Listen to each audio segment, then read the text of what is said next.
नमस्कार दोस्तों, general nights में आप सभी का स्वागत है। ये हम लोग जो पीजी टीजीटी के लिए भारतीय इतिहास का हल प्रश्न पत्र है, जो प्रीवियस ईयर में आए हुए क्वेश्चंस हैं उनको देख रहे थे। तो इसमें हम लोगों ने वैदिक काल के कुछ क्वेश्चन देख लिए हैं, उनका वीडियो बन चुका है। अब यहाँ से 71 से स्टार्ट करते हैं। तो देखते हैं। पुरुष सूक्त भाग है, तो पुरुष सूक्त कहाँ का भाग है? ऋग्वेद का है और 10वें मंडल में है। ठीक है, ऋग्वेद में कौन से मंडल में उल्लिखित है पुरुष सूक्त? 10वें मंडल है। इसमें क्या है? इसमें जो चारों वर्ण है ना, उनका उल्लेख है।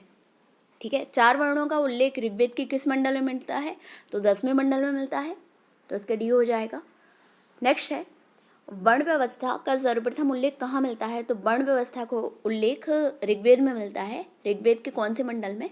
10वें मंडल में, पुरुष सूक्त में। ऋग्वेद के किस मंडल में चतुर्वर्ण की अवधारणा प्राप्त होती है? तो 10वें मंडल में। सबसे पहले 4 आश्रमों का वर्णन आया है, वह उपनिषद है कौन सा? जबालोपनिषद। ये तो वर्ण थे, अब जो आश्रम है, आश्रमों का सबसे पहले कब आया था? तो जबालोपनिषद था, उसमें आया था सबसे पहले। जबालोपनिषद में सर्वप्रथम चारों आश्रमों का एक साथ उल्लेख मिलता है, जबकि छांदोग्य उपनिषद में केवल 3 आश्रमों का। ये 4 आश्रम है: ब्रह्मचर्य, गृहस्थ, वानप्रस्थ और संन्यास। ठीक है, तो छांदोग्य में केवल 3 का आया था और जबालोपनिषद में चारों का आया था। चारों आश्रमों का एक साथ वर्णन आया था। ठीक है, और छांदोग्य उपनिषद में सबसे पहले कृष्ण का भी जिक्र हुआ था। ठीक है, नेक्स्ट है, पूर्व वैदिक आर्यों का मुख्य व्यवसाय था, तो क्या था? पशुपालन था। पशुपालन था, यायावर जीवन जीते थे। उसके बाद जो उत्तर वैदिक काल आया था, वहाँ से कृषि का स्टार्ट हुआ है। ठीक है, इससे पहले ये लोग पशुपालन ही इनका मेन था, और उसमें भी गाय का हर चीज़ से रिलेशन था।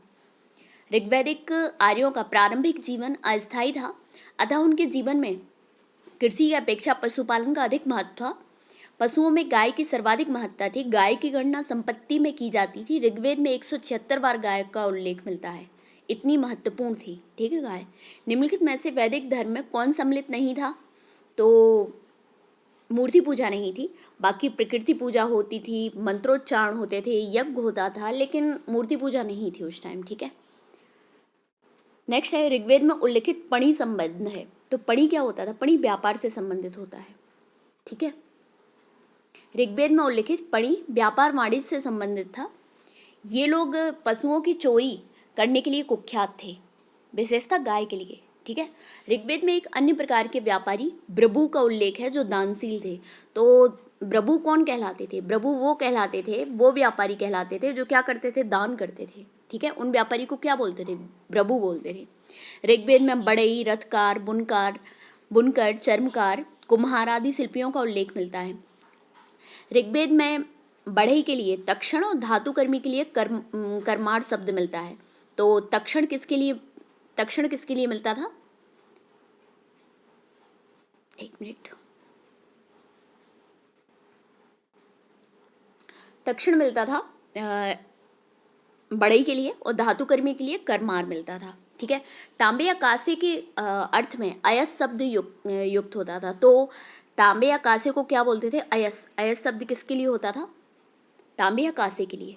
ठीक है, सोने के लिए हिरण्य शब्द, और सिंधु नदी के लिए हिरण्य शब्द का प्रयोग मिलता था, क्योंकि सिंधु नदी से सोना प्राप्त किया था। तो ये शब्द जरूर, शब्दावली जरूर ध्यान रखिएगा, क्योंकि पूछ लिया जाता है कि दक्षिण किसके लिए होगा?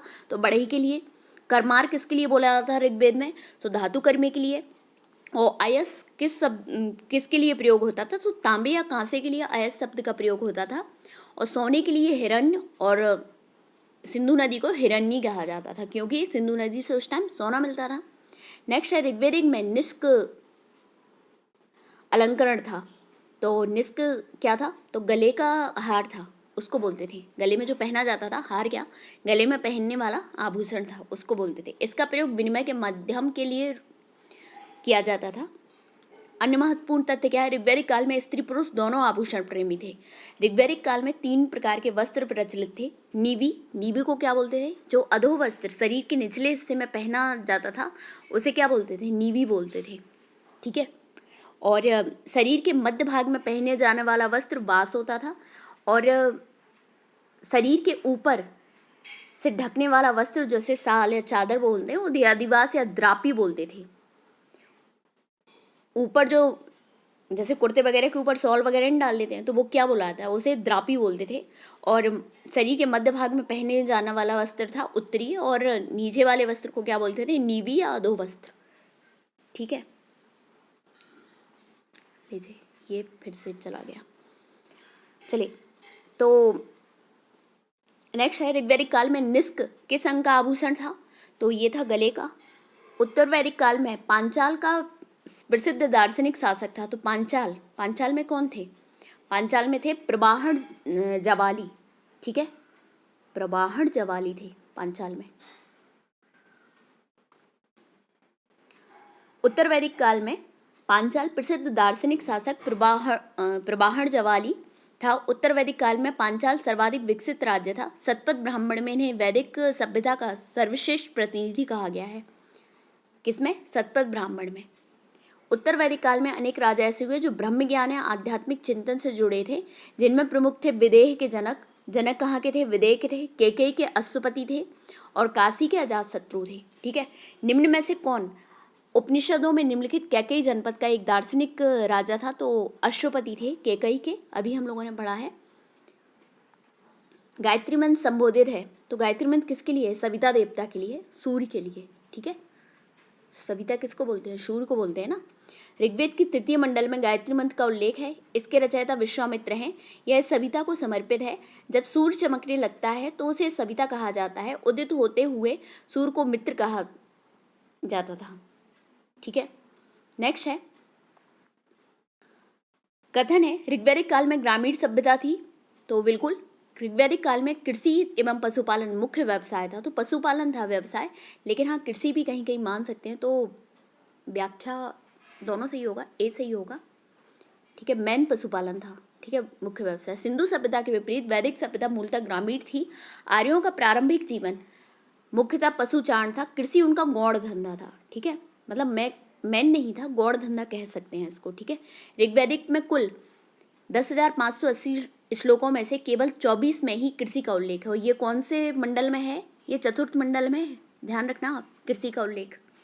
और सूक्त कितने हैं ऋग्वेद में, 1028, जिसमें से 11 जो हैं बाल्यखिल्य से लिए गए हैं। ऋग्वेद में जुते हुए खेत को क्षेत्र या एवं उपजाऊ भूमि को उर्वरा कहते हैं। ठीक है, खिल्य शब्द का प्रयोग परती, ऊसर आदि भूमियों के लिए किया जाता है। ठीक है, तो ये भी एक प्रीवियस ईयर में अभी 2-3 सालों में आया था, शायद पीसीएस वाले पेपर में आया था कि खिल्य शब्द किसके लिए प्रयोग होता है, तो ये परती या ऊसर भूमि के लिए किया जाता है। हल के लिए लांगल और बैल के लिए ब्रक शब्द का कहलाता है, ब्रक। ठीक है, हल से बनी हुई नालियाँ या कुंड को सीता कहा जाता है। ठीक है, नेक्स्ट है, प्राचीन भारत में विद्वान ब्राह्मणों को दान में दिए जाने वाले कर मुक्त ग्रामों को क्या कहा जाता था, तो इसे अग्रहार कहा जाता था। ठीक है, अग्रहार कहा जाता था।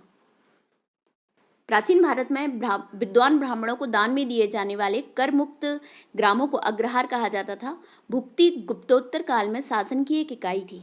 ठीक है, भुक्ति क्या थी, गुप्तोत्तर काल में शासन की एक इकाई थी।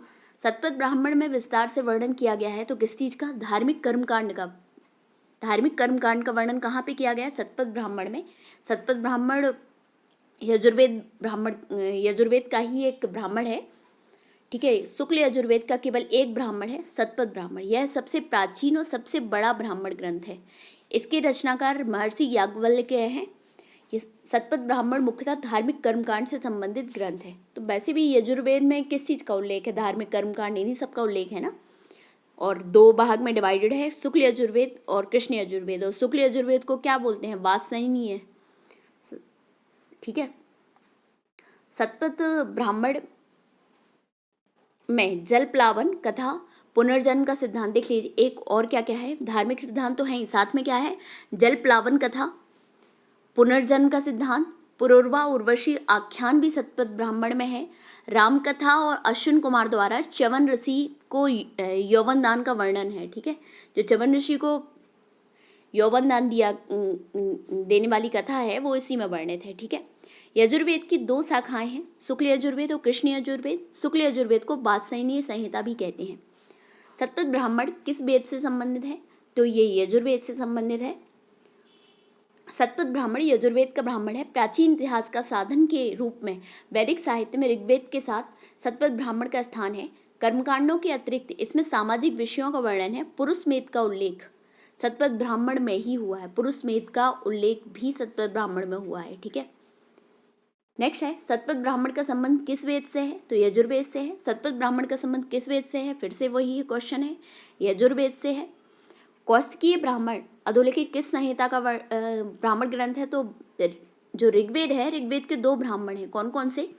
एक तो कौस्तकीय है और दूसरा ऐतरेय है। ठीक है, तो ब्राह्मण ग्रंथ यज्ञों एवं अनुष्ठान के विधि विधानों के संबंध में जानकारी प्रदान करते हैं। कौस्तकीय ब्राह्मण और ऐतरेय ब्राह्मण ऋग्वेद से संबंध है। इसके अलावा तांड ब्राह्मण, पंचविश ब्राह्मण, जैमिनीय ब्राह्मण सामवेद से। तो देखिए, सामवेद में पंचविश तो है ही है, साथ में कौन कौन सा है? जैमिनीय है और तांड्य है। ठीक है, जैमिनीय और तांड्य ये दोनों भी सामवेद से है। शतपथ ब्राह्मण यजुर्वेद से और गौपथ ब्राह्मण अथर्ववेद से संबंधित है। ठीक है, नेक्स्ट है कौस्तकीय ब्राह्मण संबंधित है, तो बिल्कुल ऋग्वेद से है। कौस्तकीय और ऐतरेय। यज्ञीय कर्मकांड का पर्यवेक्षण निम्नलिखित में से किस पुरोहित का दायित्व था? तो यज्ञीय कर्मकांड का पर्यवेक्षण तो ये कहाँ पे होगा? ये ब्रह्मा का है। ठीक है, यज्ञीय कर्मकांड का पर्यवेक्षण तो बी हो जाएगा। क्या होता है? यज्ञीय कर्मकांड के पर्यवेक्षण करने वाले पुरोहित को ब्रह्मा कहा जाता है। ऋग्वेद के मंत्रों का उच्चारण करके जो पुरोहित यज्ञ संपन्न कराता था उसे होता कहते थे।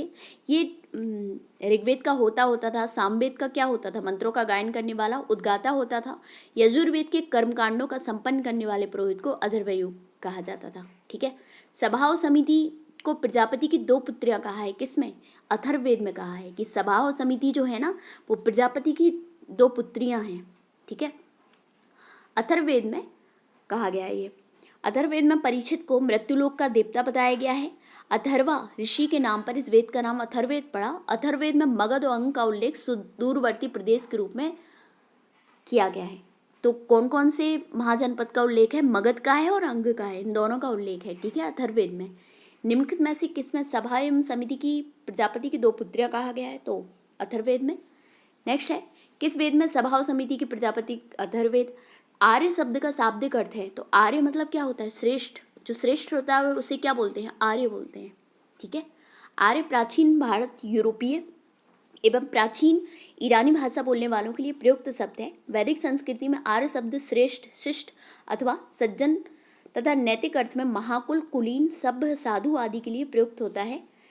सारणाचार्य ने अपने ऋग भाष्य में आर्य का अर्थ विज्ञ, यज्ञ का अनुष्ठाता, विज्ञ श्रोता, विज्ञान आदरणीय और सर्वत्र गंतव्य, उत्तम वर्ष, मनु, कर्म युक्त और कर्मानुष्ठान से श्रेष्ठ आदि बताया है। ठीक है, अतः आर्य संस्कृत भाषा का शब्द है जिसका शाब्दिक अर्थ क्या होता है? श्रेष्ठ या कुलीन। ऋग्वैदिक आर्यों की भाषा क्या थी? तो ऋग्वैदिक आर्यों की थी संस्कृत। द्रविड़ किसकी थी? द्रविड़ तो दक्षिण भारत में जो यहाँ के मेन भारत के निवासी थे उनकी भाषा क्या थी? द्रविड़ थे। जबकि आर्यों की भाषा क्या थी? संस्कृत थी, जो कि बाहर से आए थे। ठीक है, और देवनागरी तो हमारी हिंदी भाषा की लिपि है। और प्राकृतिक भाषा किसकी थी? प्राकृतिक भाषा ये सातवाहन वंश की भी थी और साथ में जैन धर्मों की भी प्राकृतिक भाषा थी। और बौद्ध धर्म से रिलेटेड ग्रंथ वगैरह लिखे गए तो उन लोगों की मेन लैंग्वेज क्या थी बुद्ध धर्म की? तो वो पाली थी। ठीक है, ऋग्वेदिक आर्यों की भाषा संस्कृत थी। वेद संस्कृत भाषा में ही लिखे गए हैं। आर्यों ने अनार्यों को अनासा, बिना नाक वाला, मृगवाक, आर्य भाषा ना बोलने वाला और अकर्मण्य, कर्मकांड ना करने वाला और अव्रत, वैदिक व्रतों का पालन ना करने वाला कहा। पाणिनि, पतंजलि और कात्यायन को मुनि त्रय कहा गया है। तो मुनि त्रय कौन कौन है? पाणिनि है अष्टाध्यायी की रचयिता, पतंजलि है महाभाष्य की रचयिता और कात्यायन है। ठीक है, इन्हें मुनि त्रय कहा जाता था। देवपियु क्या होता था? देवों का जो निंदक होता था। वो मृदभाग क्या होता है? आर्य भाषा ना बोलने वाला। बिल्कुल। वैदिक शब्द ऋत का आशय है, तो ऋत मतलब नैतिक नियम। और जो कौन थे वरुण, उनको ऋतस्य गोपा कहा जाता था। ऋत का अर्थ है सत्य, अविनाशी सत्ता। सभी देवताओं का संबंध ऋत से माना जाता है। वरुण को एक अन्य नाम ऋतस्य गोपा नाम से आना, तो नैतिक नियमों के देवता भी कहा जाता था वरुण को। ठीक है। मरुत आंधी का देवता होता था। मरुत मतलब मारुति नंदन, पवन पुत्र के जो मतलब इनके पिताजी हैं जो पवन देव मरुत, तो ये आंधी के देवता थे। अश्विन आर्यों के चिकित्सक देवता थे। जो अश्विन थे वो कौन थे? आर्यों के चिकित्सक देवता थे। इन्होंने आर्यों के टूटे पैर जोड़े एवं उनकी नावों की मरम्मत की। वरुण जो है वो जगत का नियंता, देवताओं का पोषक और ऋत का नियामक था। पूषण वनस्पतियों औषधियों के देवता थे। इसके रथ को बकरे द्वारा खींचते हुए प्रदर्शित किया गया है। महाभारत का मौलिक नाम क्या था? तो जय संहिता। ठीक है। बृहत कथा, राजतरंगिणी, ये कलहड़ हैं राजतरंगिणी के ना। महाभारत का मौलिक नाम जय संहिता था। तब इसमें केवल 8800 श्लोक थे, मतलब प्रारंभिक जो थी ना वो 8800 श्लोक थे इसमें केवल महाभारत में। बाद में इसमें श्लोकों की संख्या बढ़कर 24,000 हो गई, तब इसे भारत कहा गया। अंततः इसमें 1,00,000 श्लोक हो गए और तदनुसार वह सहस्त्री संहिता या महाभारत कहलाने लगा।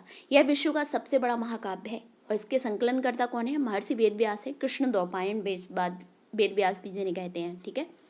महाभारत में वेदव्यास ने लिखा है कि जो इस ग्रंथ में है वह अन्य जगह भी है, जो इसमें नहीं है वह कहीं भी नहीं है। ठीक है। मतलब इसका अर्थ क्या हुआ कि जो कुछ भी संसार में है वो सब इसमें है। ठीक है। कलहड़ ने राजतरंगिणी की रचना की। भारवी ने किरातार्जुनीयम की रचना की। ठीक है। भारत में आगमन के बाद आर्यों ने सर्वप्रथम अपना निवास स्थान कहाँ बनाया था? तो ये सप्त सिंधु जो प्रदेश था वहां पे इनका आर्यों का था निवास स्थान। सिंधु सभ्यता के विनाशक आर्य किस प्रदेश के निवासी थे? यह एक अत्यंत विवादग्रस्त प्रश्न है। भिन्न भिन्न विद्वानों ने आर्यों का मूल स्थान विश्व के भिन्न भिन्न प्रदेशों में निर्धारित करने का प्रयास किया है। भारत में आगमन के बाद आर्यों ने सर्वप्रथम अपना निवास स्थान सप्त सिंधु प्रदेश को बनाया। निम्न में से किस वेद में आहुति बलिदान संबंधी सूत्र समाहित हैं?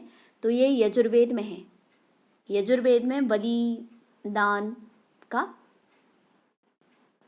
विवरण है। यजुर्वेद एक कर्मकांडीय वेद है। इसमें भी आहुति संबंधी सूत्र समाहित है। इसमें विभिन्न यज्ञों से संबंधित अनुष्ठान विधियों का उल्लेख है। यह वेद गद्य और पद्य दोनों में रचित है। यजुर्वेद के कर्मकांडों को संपन्न कराने वाले पुरोहित को क्या बोलते थे? अधर्वयु कहा जाता था। अच्छा, एक और चीज, कोई नहीं, नेक्स्ट है यजुर्वेद के मंत्रों से देवताओं का आवाहन करने वाले को क्या कहा जाता था? तो उद्गाता तो सामवेद का होता था, होता ऋग्वेद का था। तो इसमें कोई नहीं है, ना याज्ञिक है ना आचार्य है। ठीक है। आचार्य तो दक्षिण में बोला जाता था, दक्षिण भारत में। ऋग्वेद में कौन से देवता, कौन से वैदिक देवता सहस्त्र स्तंभों वाले भवन में निवास करते हुए वर्णित हैं? तो कौन से हैं? मित्र व वरुण। ये क्या है कि ये सहस्त्र स्तंभों वाले भवन में निवास करते थे, मित्र वरुण। ऋग्वैदिक देवताओं के तीसरा स्थान वरुण का है। वे राजा हैं, ब्रह्मांड के सम्राट हैं और स्वर्ग में स्वर्ण प्रसाद में निवास करते हैं। इस प्रसाद में 1000 स्तंभ और 1000 दरवाजे हैं। वह अपने गुप्तचर, जिसे स्पाइस से मान सकते हैं हम लोग, हर जगह भेजते हैं और अनेक प्राकृतिक घटनाओं को नियंत्रित करते हैं। वे सूर्य उदित होता हुआ सूर्य को मित्र कहते हैं और उषा सूर्य निकलने की पूर्व वेला को विनियमित रखते हैं। ऋग्वेद के 3 सूक्तों में रुद्र का वर्णन है। तो देखिए यहाँ पे रुद्र का वर्णन कहाँ पे है? 3 सूक्तों में है रुद्र का वर्णन। इनका स्वभाव क्रोधी है, वो तो हम जानते हैं। इन्हें शिव का प्रारंभिक रूप माना जाता है। ऋग्वैदिक आर्यों की उपासना का मूल उद्देश्य लौकिक था, पारलौकिक नहीं। तो बिल्कुल लौकिकता था इनके में, ऋग्वैदिक में। किस वेद में दवाओं का विवरण मिलता है? तो किस में मिलता है? अथर्ववेद में मिलता है दवाओं का वर्णन। अथर्ववेद में वशीकरण, जादू टोना, मरण, भूत प्रेत आदि के मंत्र तथा नाना प्रकार की औषधियों का वर्णन है। इसमें जनसाधारण के लोकप्रिय विश्वासों, अंधविश्वासों का वर्णन। इसकी अधिकांश ऋचाएं दुरात्माओं या प्रेतात्माओं से मुक्ति का मार्ग बताती हैं। ठीक है। अग्नि एकमात्र ऐसे देवता हैं जिसे आकाश, अंतरिक्ष और पृथ्वी तीनों में शामिल किया जा सकता है। और एक और चीज, सबसे ज्यादा मंत्र जो ऋग्वेद में समर्पित है वो किसको है? इंद्र को है। उसके बाद सेकंड नंबर पे अग्नि ही देवता है जिन्हें समर्पित है सबसे ज्यादा मंत्र। ठीक है। और इन्हें आकाश, अंतरिक्ष और पृथ्वी तीनों में शामिल किया जा सकता है। अथर्ववेद का एकमात्र ब्राह्मण ग्रंथ कौन सा है? गौपद है। इसके अलावा ऋग्वेद के कौन से हैं? ऐत्रेय और कौशिकी है। और यजुर्वेद के कौन है? शतपथ ब्राह्मण है। अथर्ववेद का एकमात्र ब्राह्मण गौपद है। ठीक है। अथर्ववेद का कोई अरण्यक नहीं है। मुंडकोपनिषद, मांड्यूक्योपनिषद, प्रश्नोपनिषद अथर्ववेद के उपनिषद है। मुंडकोपनिषद में क्या मिला है? सत्यमेव जयते ना, यहीं से लिया गया है ना, हमारा जो ध्येय वाक्य है भारत का। ऋग्वेद में लोहा और चांदी का उल्लेख नहीं है। ये कब आया है? ये तो लोहा तो वैसे भी उत्तर वैदिक में आया है। ठीक है। छांदोग्य उपनिषद का संबंध किस वेद संहिता से है? तो छांदोग्य उपनिषद सामवेद से है, जिसमें कृष्ण को क्या बोला है? देवी की पुत्र। ठीक है। सामवेद में 2 उपनिषद हैं, छांदोग्य और जैमिनी है। छांदोग्य उपनिषद का सबसे प्राचीन उपनिषद माना जाता है। देवकी पुत्र कृष्ण का सर्वप्रथम उल्लेख इसी में है। ऐत्रेय ब्राह्मण में सोमयज्ञ का विस्तृत वर्णन है और पुनः शेष आख्यान है। बृहदारण्यक उपनिषद में याज्ञवल्क्य और गार्गी का संवाद और कठोपनिषद में यम नचिकेता के बीच प्रसिद्ध संवाद का वर्णन है। अथर्ववेद में सभा और समिति को प्रजापति की 2 पुत्रियां कहा गया है। उपनिषदों का प्रतिपाद्य विषय रहा है, तो क्या रहा है? दार्शनिक विवेचन। उपनिषद दर्शन के लिए जाने जाते हैं, इन्हें वेदांत भी कहा जाता है। ठीक है। वैदिक साहित्य का अंतिम भाग उपनिषद है, जिन्हें वेदांत भी कहा जाता है। उपनिषद का अर्थ शिष्य द्वारा ज्ञान प्राप्ति हेतु गुरु के समीप बैठना। उपनिषद का मतलब क्या हुआ? गुरु के समीप बैठना। उपनिषद वह साहित्य है जिनमें रहस्यात्मक ज्ञान और सिद्धांत का संकलन है। यह पूर्णतः दार्शनिक ग्रंथ है जिनका मुख्य ध्येय ज्ञान की खोज है।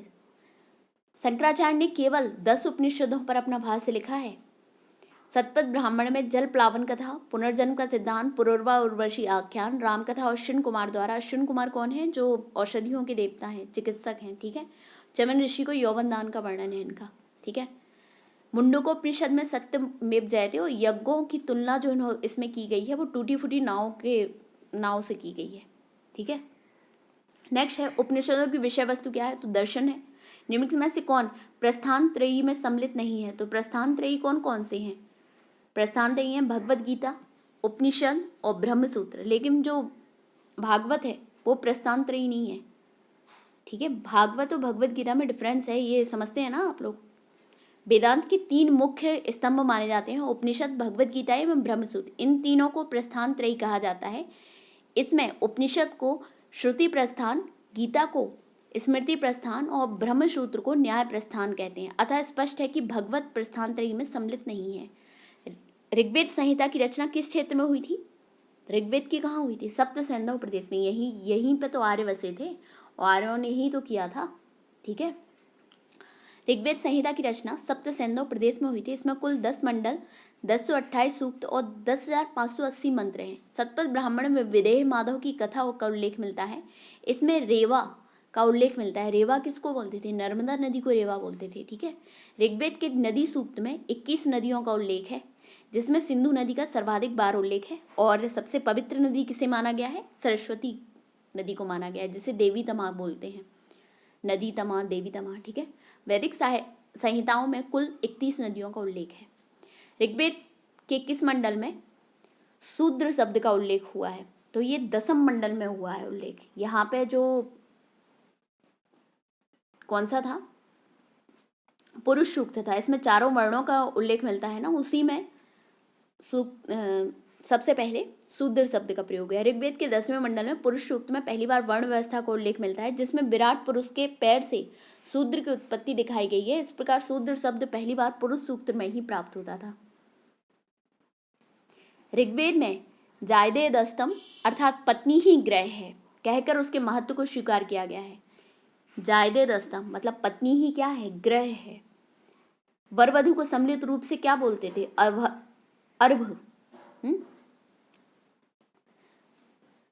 अरब कहा जाता है। ऋग्वेद के किस मंडल में शूद्र का उल्लेख है, तो 10वें मंडल में। राजा की उत्पत्ति के विषय में सर्वप्रथम उल्लेख किस ग्रंथ में मिलता है, तो ये ऐतरेय ब्राह्मण में मिलता है। राजा की उत्पत्ति का जो सिद्धांत है, राजत्व का सिद्धांत, ये ऐतरेय ब्राह्मण में है। ऐतरेय ब्राह्मण में सर्वप्रथम राजा की उत्पत्ति के सिद्धांत मिलता है। अधिकारों में वृद्धि के फलस्वरूप अलग अलग दिशाओं में राजा के नाम अलग अलग होने लगे।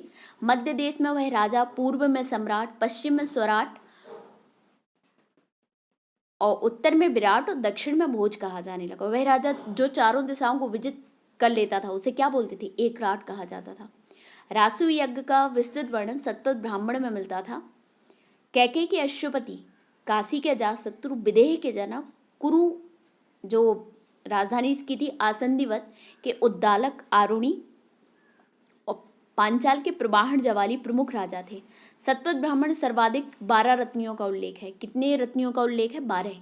निम्नलिखित में से कौन उपनिषदों में उल्लेखित कैकेय जनपद का एक दार्शनिक राजा थे, तो कैकेय जनपद के अश्वपति थे और विदेह के कौन थे, जनक थे। ठीक है, नेक्स्ट है उत्तर वैदिक काल में रत्निन की संख्या कितनी थी, तो 12 थी राजा को लेकर। उत्तर वैदिक काल की प्रमुख फसल क्या थी, तो गेहूं और चावल थी उत्तर वैदिक काल की। कृषि और पशुपालन उत्तर वैदिक काल के आर्थिक जीवन के मुख्य आधार थे। उत्तर वैदिक काल की मुख्य फसल चावल और गेहूं थी।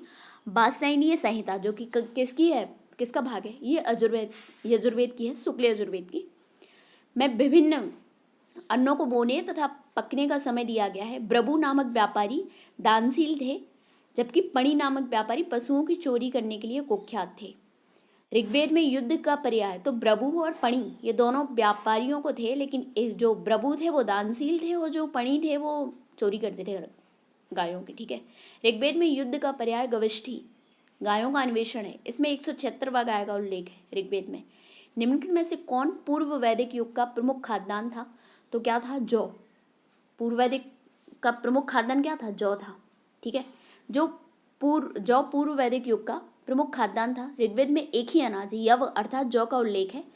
ऋग्वेद के 10वें मंडल में खेती की प्रक्रिया का वर्णन मिलता है। ऋग्वेद में चावल, नमक और मछली का उल्लेख नहीं है। खेती का प्रक्रिया का उल्लेख 10वें मंडल में, 10वें और चौथे दोनों में मतलब कृषि का उल्लेख है।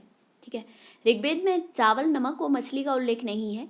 दूध में यव डालकर क्षीर, पकौदन या तथा जौ के सत्तू से दही डालकर करम्ब नामक भोज्य पदार्थ तैयार किया जाता है। ऋग्वेदिक आर्य किस अनाज से परिचित थे, तो ये जौ से संबंधित थे, जिसे क्या बोलते थे, यव बोलते थे। ठीक है, नेक्स्ट है भारत में दशमलव प्रणाली के विज्ञान का प्रारंभ किया था, तो दशमलव प्रणाली का जो प्रारंभ था और ये आर्यभट्ट के टाइम का था, तो इसमें तो कोई नहीं होगा। देखते हैं, दशमलव प्रणाली के विज्ञान का प्रारंभ भारत में हुआ था।